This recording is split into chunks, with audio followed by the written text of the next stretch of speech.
So as far as the continuous course of conduct, I believe there are two separate and distinct actions here, which are contain different intents. So the first action is the act of just simply passing out the lit cigarette, which caused the fire. Although that ultimately resulted in the deaths of the children contained in counts 1 and 2 and 4 and 5, the deaths of the children are not necessarily connected to the act of passing out with the cigarette itself, because the deaths didn't have to occur. It was the subsequent actions when the defendant woke up and then left the house or left the upper area where the children were that resulted in the child endangerment. There were several different escape routes that could have been taken.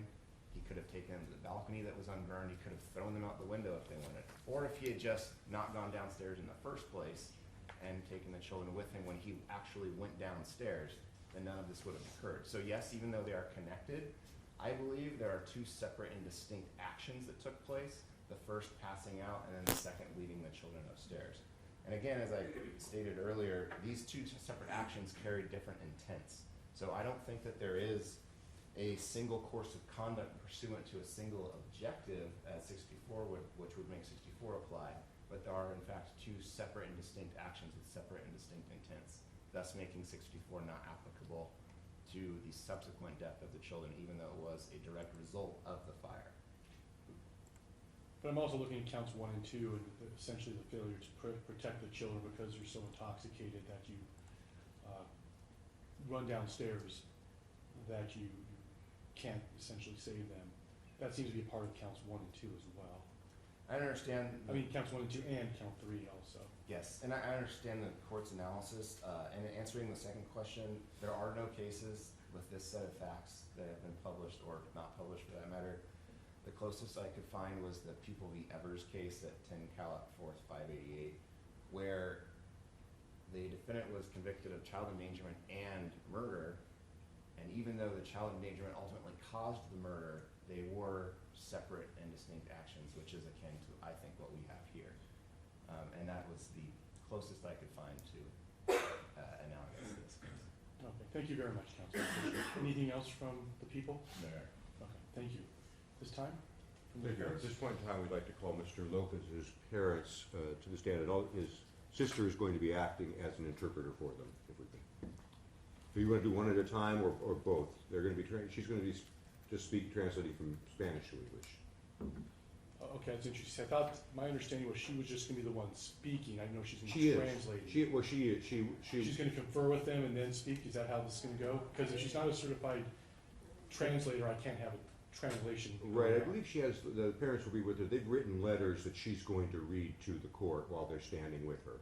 Okay, I'm fine. If they'll be okay with the court. If the defendant's sister wants to speak and confer with the parents, I'm fine with that. Any objection? No. Okay.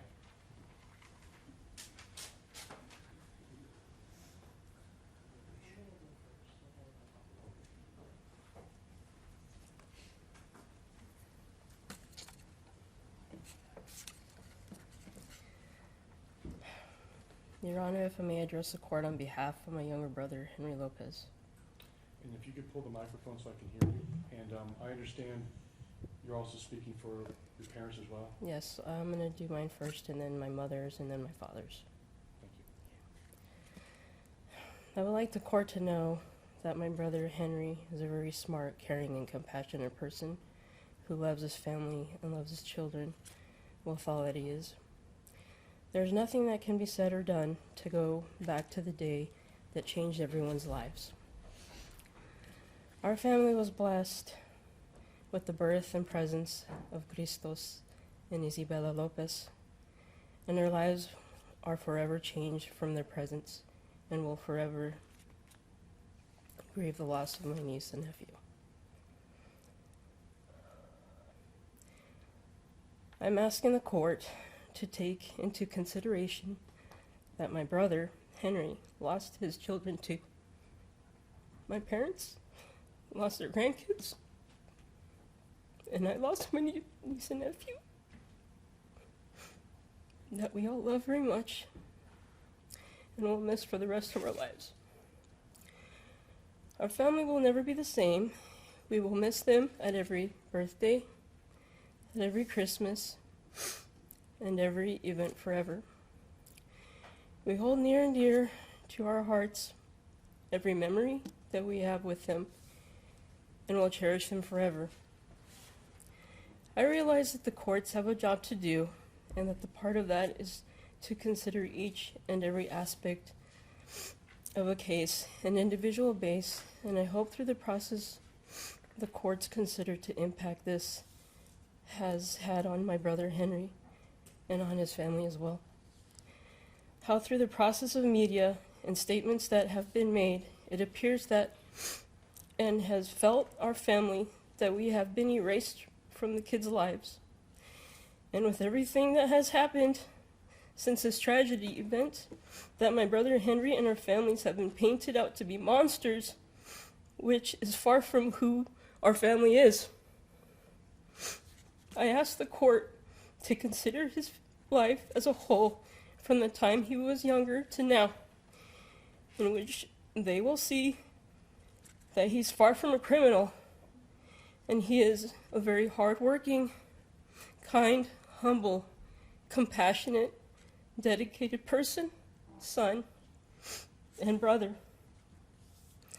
I want my brother to know that no matter what the court's decision is that we love him. I still look up to him and admire him, and will be there for no matter what. Our family will always stick together and get through this one day at a time.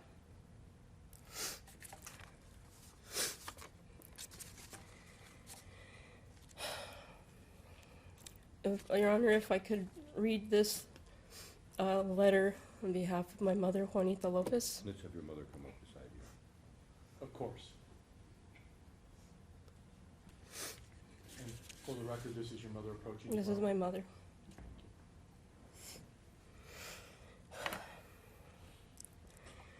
I have asked my daughter to read this to the court and speak on my behalf. Your Honor, I would like the courts to know that I am a proud paternal grandmother to Isabela Cristos Lopez, and I am Henry's mother. Through this tragic event, I still stand proud of my son Henry and everything that he has accomplished in his life and the person that he is today. I want the courts to know that our family loves Isabela and Cristos very much and would do anything to go back to that tragic night that this happened. Our family lives in Nebraska, many hours away, and I have never felt so helpless and so much sorrow and pain that I have felt in losing my children and almost losing my son. I am very thankful that my son is still here today.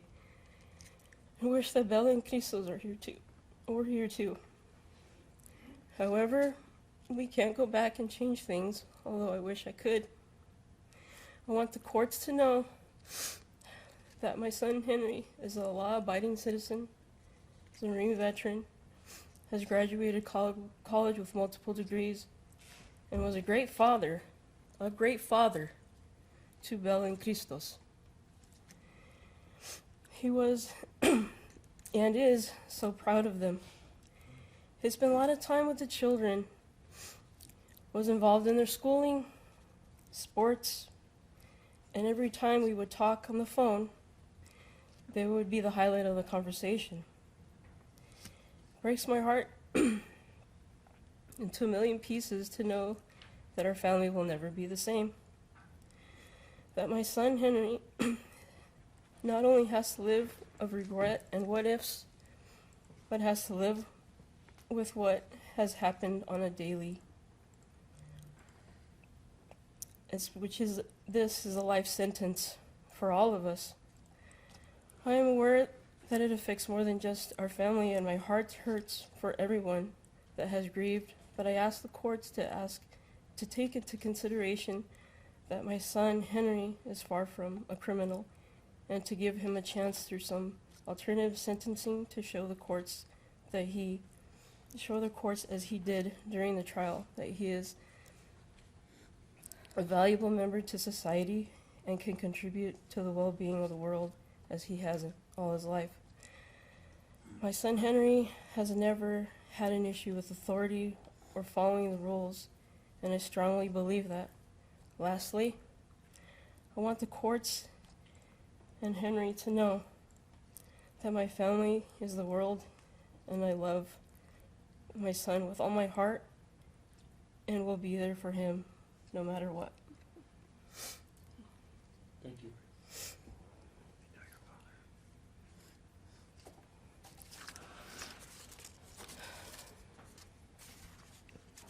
Your Honor, if I could speak on behalf of my father, Enrique Lopez. And he's next to you as well.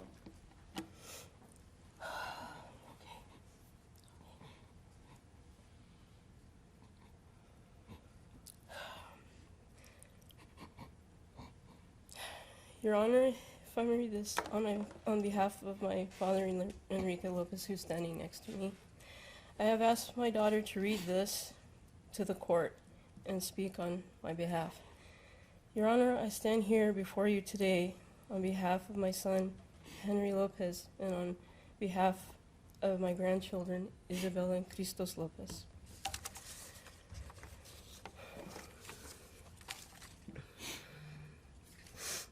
Your Honor, I am a simple and humble man of few words.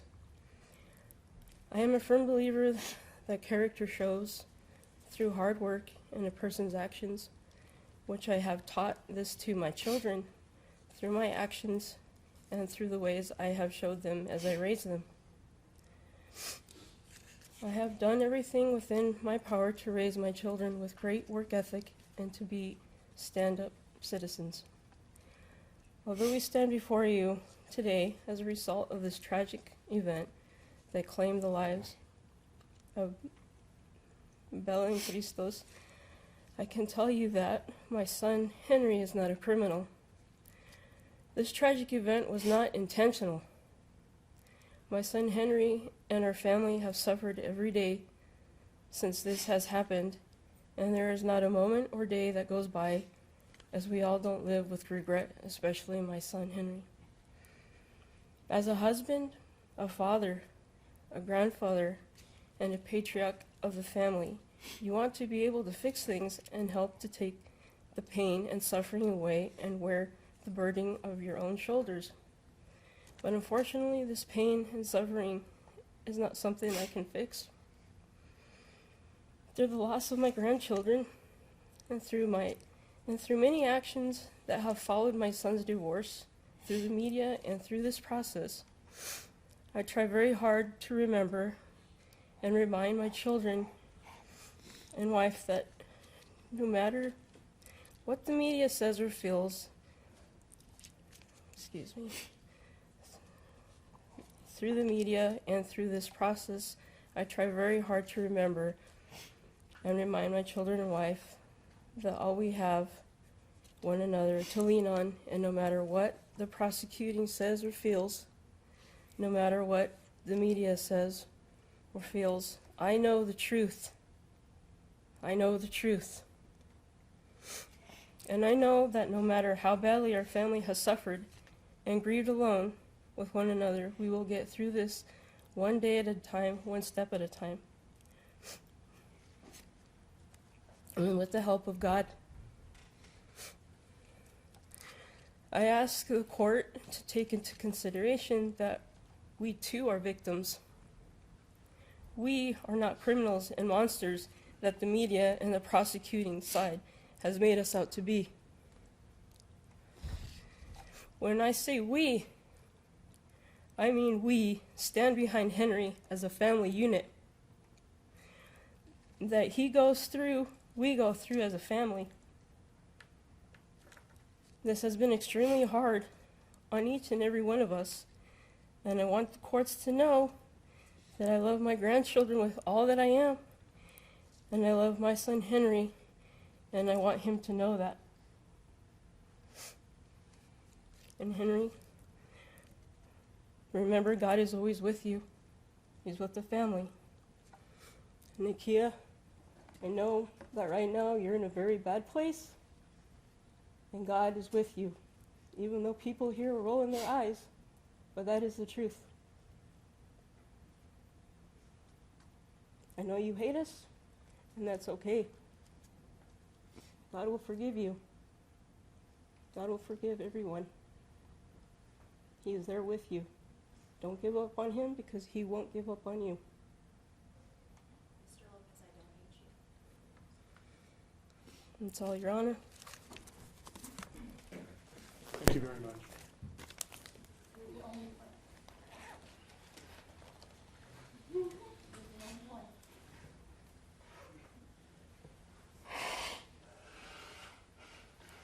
Because your heart is truly love. You did. You're the only one.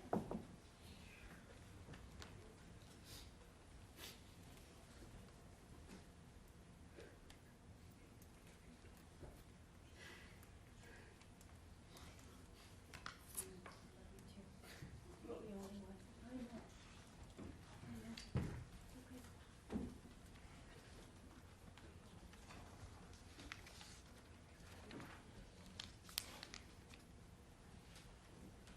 Counsel, any other witnesses? One more, just one more.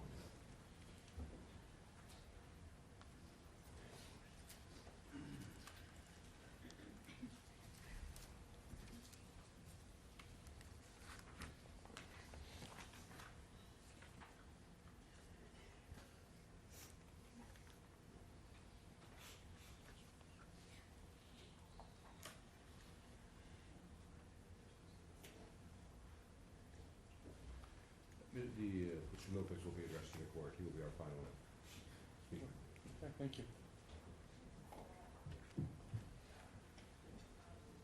Good morning, fellow human beings, and Your Honor.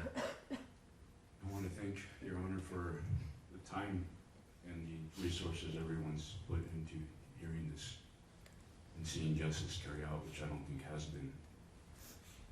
Just to get it off my back, I'd like to call the DA a lying individual for saying I abandoned my children. I did not ever abandon my children, not once. And I still don't abandon them because I know they're with me, and I'm with them. However, mental health, as much as I was ignorant and thought it didn't affect me, well, it did. Your Honor, I was a headstrong Marine growing up in the country and being born into adversity all my life. It was something I thought I could handle on my own, under my own terms, because I never fail at anything. I've succeeded in everything I've put before me, and I believe I will continue that path afterwards. But when you're faced with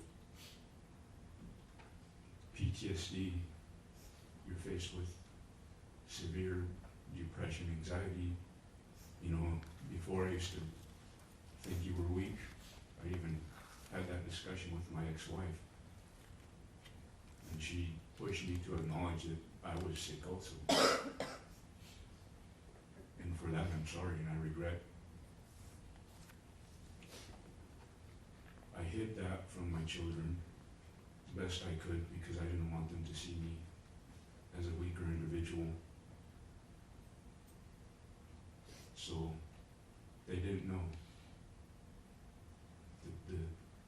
They didn't know my weaknesses. My little Bella, she used to call me Super Papa. She looked up to me, I would pick her up, and she would look at everyone like she was a little pompous princess, and she was.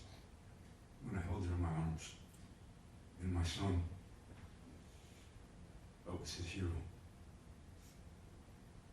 Because Papa was smart. Papa could handle any math problem, anything.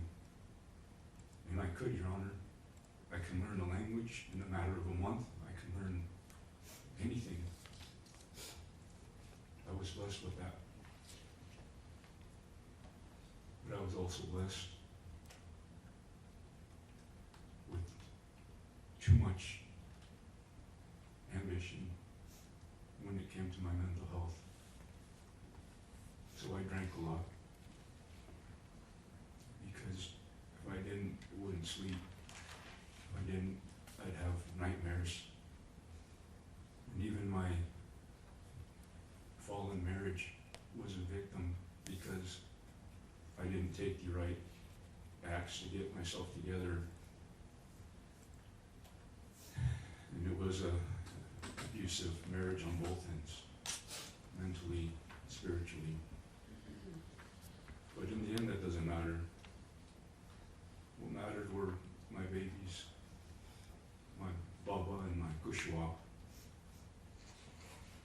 I have wanted to apologize and talk to Nikia for the longest time, Your Honor, but I was under the impression that that was not possible at all. And from the day I woken up from the coma until even last night in jail, I pray and I ask God to give her, Sahana, Mariah, Granny, and Nana, bless her in heaven, to give them strength to live the fact that Bella and Christos are not here anymore. And I always ask Nana to take care of them while she's up there with them. And I pray for my family, Your Honor, and myself, that we get through this one day at a time. I was an awesome father. I was the awesomest father. Because I can kick everybody else's butt too. And Christos would tell him, kids at school, he'd be like, Mom, Papa can kick your papa's butt. And, you know, he was so strong.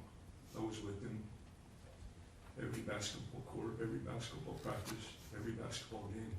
I was there when he was circumcised. I was there through the tough times when his mom couldn't be. I was there when they told me he stuttered, and his teachers would criticize him, and I'd be there for the meetings. She wouldn't, but I would, because he was my son, and that was my duty as a father, to take the good and the bad, and love him unconditionally, which I did. Same with my daughter. I was there for everything. When she would throw fits and say she couldn't spell this or that, you know, I knew she had her mother's anger, so I would tell her, take it down a notch, baby, you'll get there. It's not important. I love my children very much. Their mom and I, we planted Christianity in them, and I nurtured that every Sunday. We'd go to church, they'd go to Bible study, and then we'd go and pig out at a buffet or something. I miss those times with them. I know I'll never get them back because of this tragedy, because of what happened. They're gone from my life forever. And I want to tell you, Nikki, I know exactly where they are because I was there. I was there in the coma. I was there in the tunnel, and I woke up to where they are. I didn't want to leave. I saw the pristine waters. I saw the calmness of the environment. I saw our king's chair, a mighty chair, bigger than this courthouse. And I didn't want to leave either because it was so peaceful. And I felt so much love. The colors were different. They're way different than what we see. They're way better. But in my mind, I had Christos. I said, I gotta get to my son. So I left that place. And I ended up waking up a few days later. And I've since been visited by Christos and Bella in my dreams. They both came to me. It's funny because they were so little, but they were my height. They were our height as people. And they're just happy, and they're filled with light. And each one of them hugged me. And they didn't say anything to me, not verbally, but I could hear what they were thinking. And they're like, we're okay, Pop. We're okay, just, God's not done with you yet. And then I always think of the song Christos like, move, keep walking. the Lord's not finished yet. And that's why I'm here, Your Honor.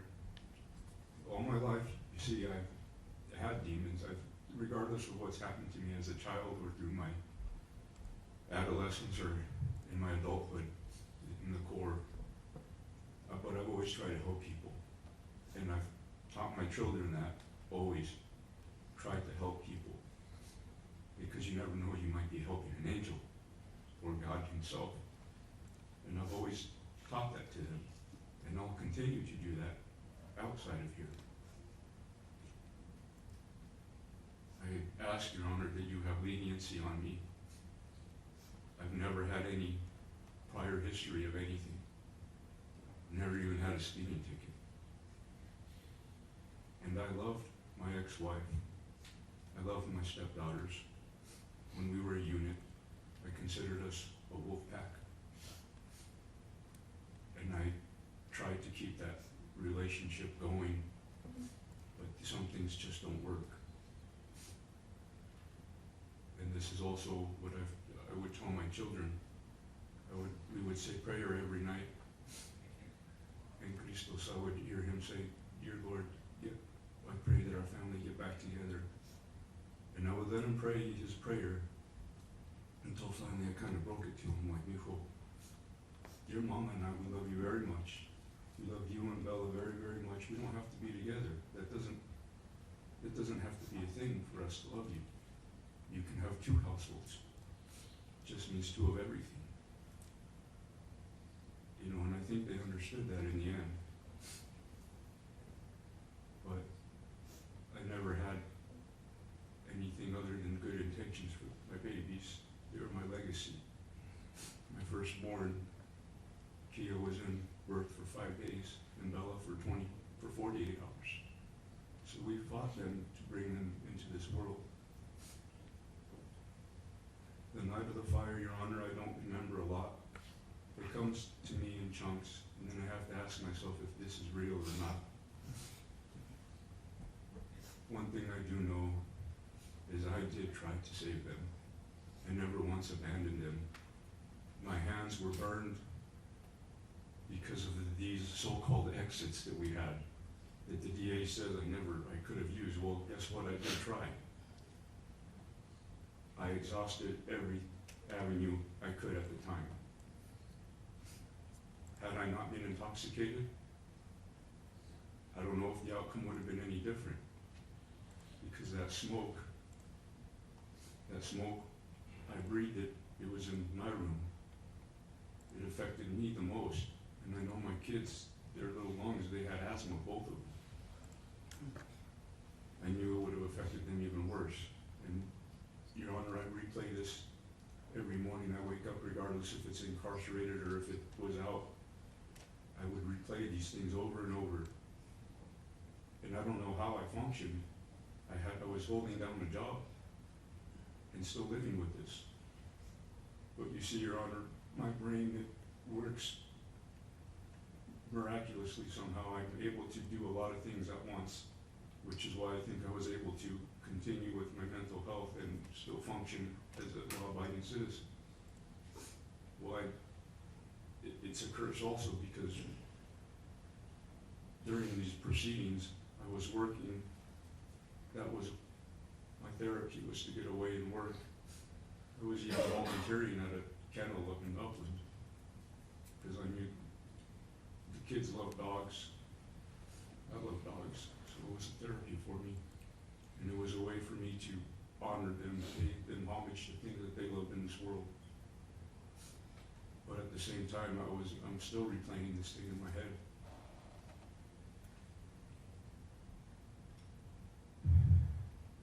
In the end, Your Honor, I'm here before you. Regardless if justice was done or not,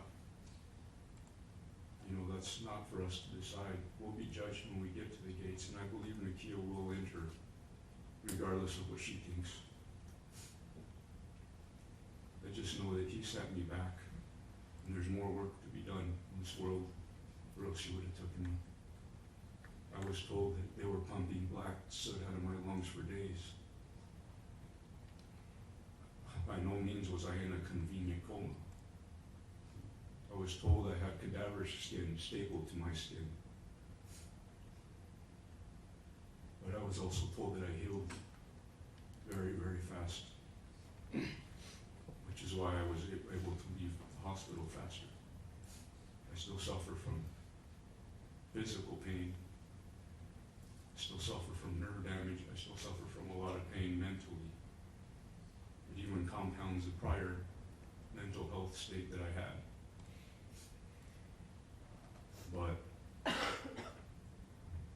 still keep moving. I still keep walking. I still keep going forward. I still keep doing the exact thing that I taught my children to do when they were living. And I will continue to do that. I have aspirations, Your Honor, of being a father again. Because I'm a good, dang good father, and I do a dang good job at it. I motivated my children. I even try to motivate my ex-wife to do things. And my stepdaughters. Because I don't fail, Your Honor. I don't. You give me a mission and I'll complete it. I follow orders and I don't break them. I was a stubborn man, Your Honor, and I thought I could fix my own problem. I really thought I could.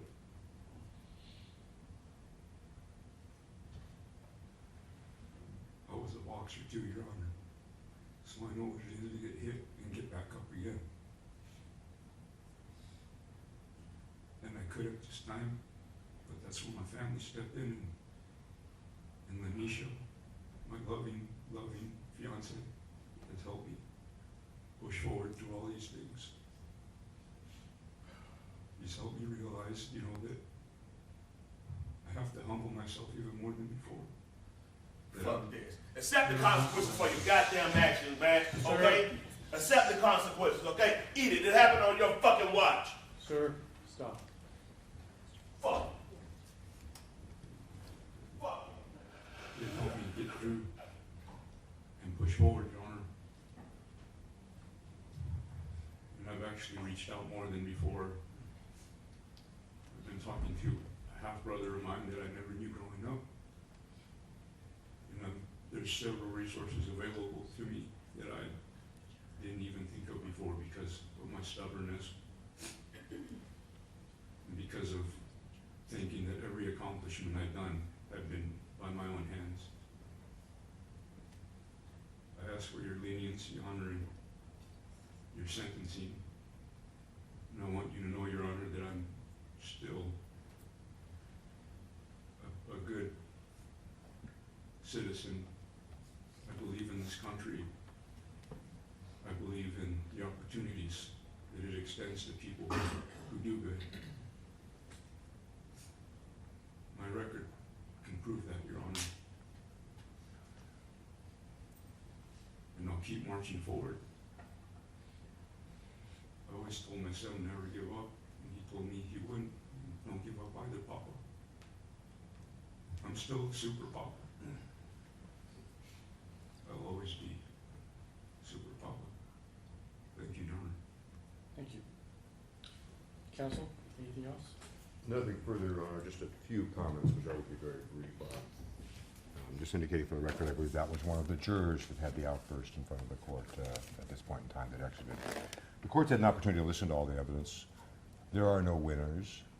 Everyone loses as a result of these actions. Nobody gains anything. Nobody becomes wiser. We become smaller. And it takes a bearing, and it takes a great deal of intestinal fortitude to be able to deal with these on a day-to-day basis like Your Honor does. But looking at this from an objective standpoint, and I'm saying looking at this at 30,000 feet as a trier of fact, this is not an upper term case. Looking at the sentencing memorandum, pages 2, 3, and 4, for the circumstances and mitigation, the rules of court that would apply, put to the court that I believe at the most this is a middle term case, and if the court is inclined to disagree, I respectfully request for a CDC diagnostic, as I requested in my moving papers. Likewise, I believe that if the court is so inclined to sentence Mr. Lopez without a diagnostic, I would ask for the lower mid-term on this with the referral to fire camp, because I believe he would benefit from that.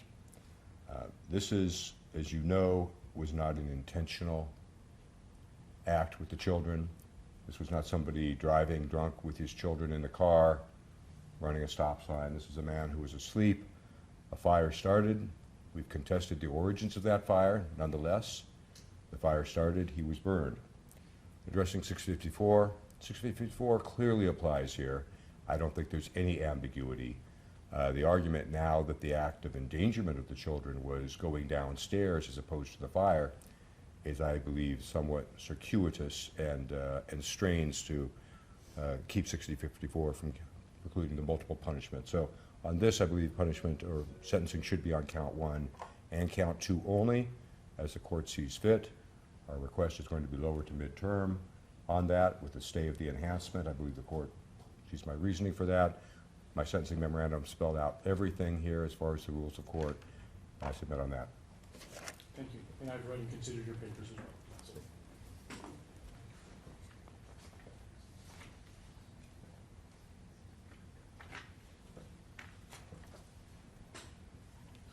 Probation? Would you like to be heard? I have updated custody credits whenever you're ready. What would those credits be? There would be 115 actual, 114 PC 4019s for a total of 229 days, and nothing further, Your Honor. I'm sorry, let me get that again. So 115 actual? Sure.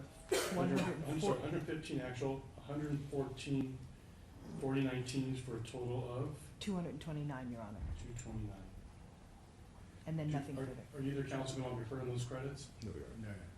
And I'm sorry, is there anything else? Nothing further, Your Honor. Thank you. Okay, thank you.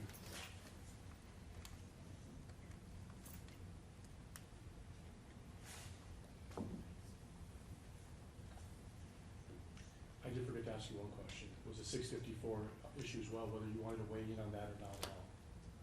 That's to count 3. I agreed with the DA, Your Honor, on that matter. Thank you. Thank you.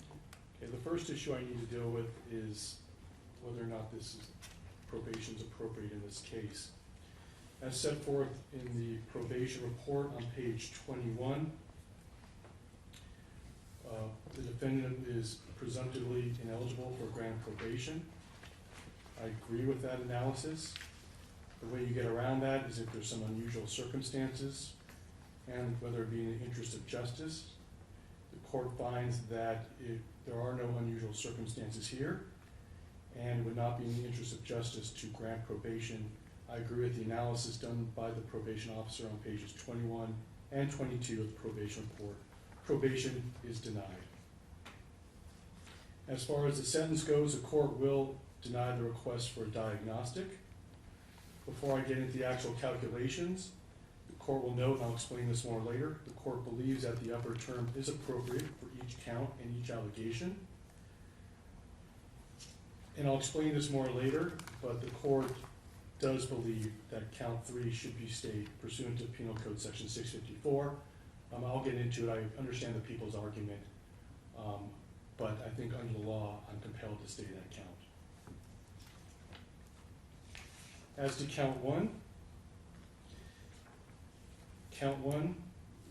is child abuse pursuant to Penal Code Section 273, subsection AA. Victim Christos. The sentence is the upper term, which is 6 years.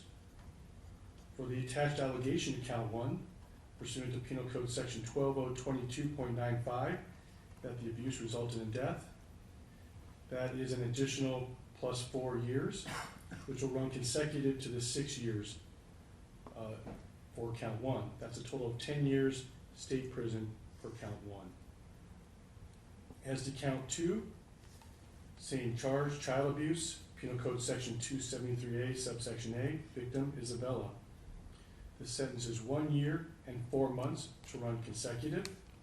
That's 1/3 the midterm of 4 years, which is required by law. The allegation pursuant to Penal Code Section 12022.95, that the abuse resulted in death. That's a part of count 2. The sentence is 1 year and 4 months. That will run consecutive. That's 1/3 the midterm of the 4 years. That's 2 years and 8 months state prison for count 2. That will run consecutive to count 1. Counts 1 and 2 are consecutive because each of the counts involves a different victim. Count 3, recklessly causing a fire with great bodily injury pursuant to Penal Code Section 452, subsection A. The sentence is 6 years, the upper term. That is stayed pursuant to Penal Code Section 654. The attached allegation to count 3, that there was more than one victim pursuant to Penal Code Section 452.1. The sentence is 3 years, the upper term. That is stayed pursuant to Penal Code Section 654. Count 4, involuntary manslaughter pursuant to Penal Code Section 192, subsection B. The sentence for that count is 4 years, the upper term. That is stayed pursuant to Penal Code Section 654. Count 5, same charge, involuntary manslaughter, Penal Code Section 192, subsection B. Sentence is upper term, 4 years. That is stayed pursuant to Penal Code Section 654. The aggregate term is 12 years and 8 months in state prison.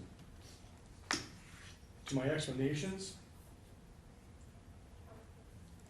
the court finds that this sentence is the maximum under the law. The court finds that count 3 must be stayed pursuant to Penal Code 654 because as defined in the law, it involves the same course of conduct that is encompassed by counts 1 and 2. I again understand the people's arguments. I understand the distinctions between the elements of the crime. In many ways, it's a close call. Frankly, if I did not believe the law required me to stay that count, I would not do so. I do believe, though, the law compels me to stay that count. In choosing the upper term, the court considered circumstances of mitigation and aggravation that are in the probation report. I believe that's page 20. I also considered the positions of the party and their positions on the circumstances of mitigation and aggravation in the probation report. To this court, the circumstances and aggravation clearly support an upper term in this case. The upper term is especially appropriate where the victims in this case were particularly vulnerable. Both were young children in the care of their father, the defendant. I'd further like to note that I sat here and listened to the defendant today speak in court. I heard the defendant state that justice has not been served and that in fact the prosecutor is a liar. I completely disagree with those statements, but to me, more importantly, it shows that the defendant has completely and utterly failed to accept responsibility for his actions. The defendant chose to abuse alcohol the night of the incident. He had a fight with his girlfriend, and that's what led to it. And I'll note it wasn't just a few drinks. As stated by the people and as proven at trial, and as the jury confirmed with their verdicts, the defendant got drunk to the point of passing out with a very high blood alcohol level. Passed out, there was a lit cigarette. That lit cigarette started a fire that caused the deaths of Christos and Isabella. These horrible deaths were completely avoidable. The defendant's actions caused a lot of pain. I clearly understood that before today. I clearly saw that again today. Christos and Isabella should both be with us today. This should not have happened. It is the judgment and sentence of this court that the defendant be remanded to the custody of the Department of Corrections for 12 years and 8 months. He has 115 days of actual credits, custody credits, 114 days of PC 4019 custody credits. That's a total of 229 days credits. I'm reserving on restitution unless there's an objection. No. As far as the fines and fees goes, I'm inclined to adopt the fines and fees as set forth in the probation report on page 24. I'll go over those in a minute, but is there any objection? No. So the fines and fees are as follows. There's a restitution fine in the amount of $10,000. There's an additional restitution fine in the amount of $10,000 that is stayed. A court security fee in the amount of $200. Immediate critical needs account fee in the amount of $150. A criminal justice administrative fee in the amount of $154. Again, I reserved over restitution. I don't have anything from the victim's compensation program at this time. I'm not sure what I could do about that. Probation have anything? No claims had been submitted, however, there was an intention of filing claims, but I did not get an update prior to the sentencing hearing, so my understanding as far as, at this time, no files, no claims. Okay, so I'll take no action at this time. I reserved over restitution. We'll deal with it at that time. Before I read the defendant his appellate rights, I want to clarify one thing. The people will be providing to the court, I would mark as Exhibit 1, the video that was played. Yes, Your Honor. The pictures should be marked as Exhibit 2. Your Honor, they're all contained on a disc together. If the disc could be marked. Yes.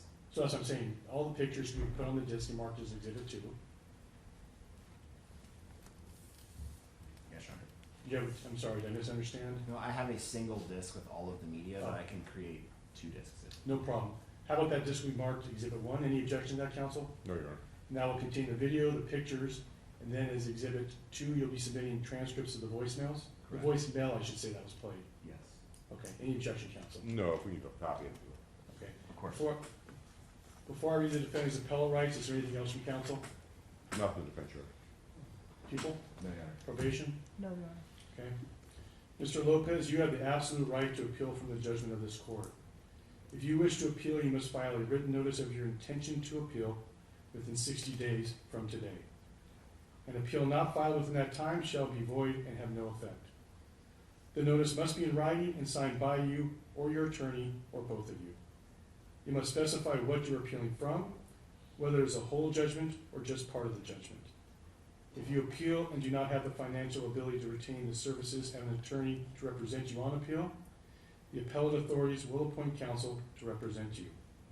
In that regard, it is your obligation to keep the appellate authorities advised at all times of your current address so that they can be in touch with you to advise you of your appointed counsel. Do you understand that, sir? I do, Your Honor. Okay, thank you. Ken, is there anything else? No, Your Honor. No, Your Honor. Thank you, Your Honor. Seriously, please.